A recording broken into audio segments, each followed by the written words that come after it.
Good afternoon, CFM. This is Coach Matt with our Thursday workout. Different kind of challenge for everybody today. Let's begin with our warm-up. We'll start off with just basic jumping jacks, 25 reps. Then I want you to grab two bands, a mini band and a medium-sized band. For the mini band, we're gonna put it around the base of the knees.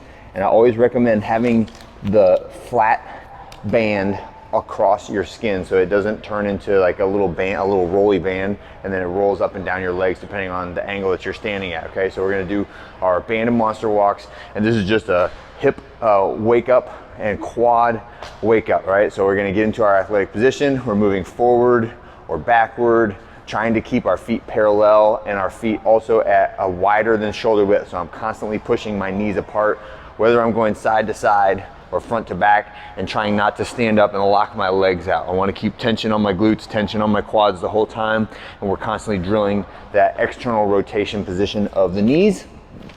Then we're gonna get our other band. We're gonna do some band good mornings and band bent over rows. So with the good mornings, we're just having it around behind our neck, and I'm practicing hinging at the hips.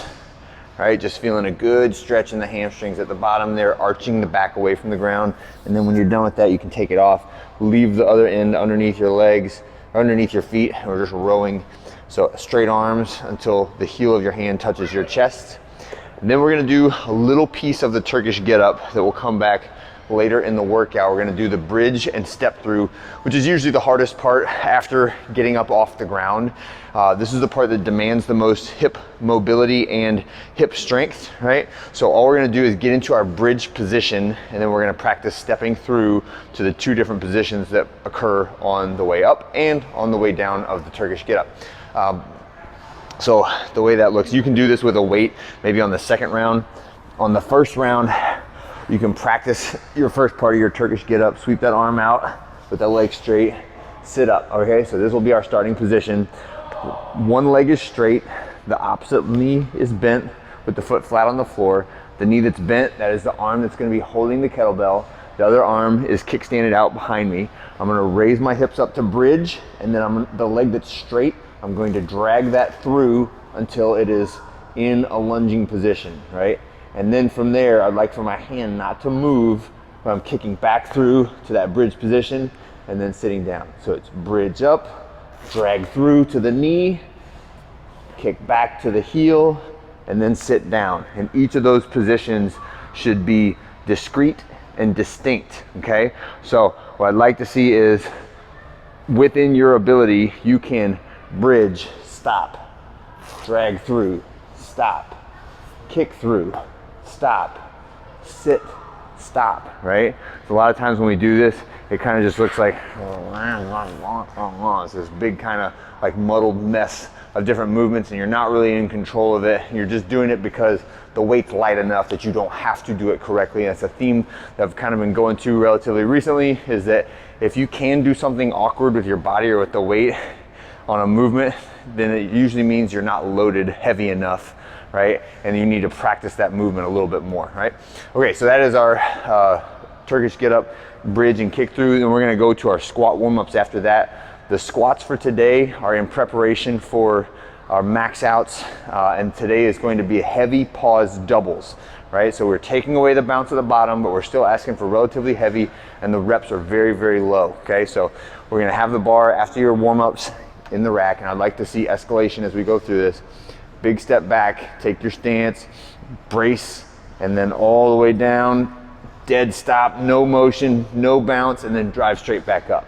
Okay, all the way down, dead stop, no motion, good balance, drive back up. Again, the number for that, think like 2 seconds, or sometimes I think heartbeat, right? It can be, you can trick yourself into thinking that you're pausing, and really you're just slowing down a long ways, right? You're going slower than you would normally go, but you're not actually hitting a dead stop at the bottom. So having a little thing to say to yourself at the bottom, like heartbeat, is a great way to make yourself stop and rest at that bottom position, or not rest, but stop and wait at that bottom position before you drive up.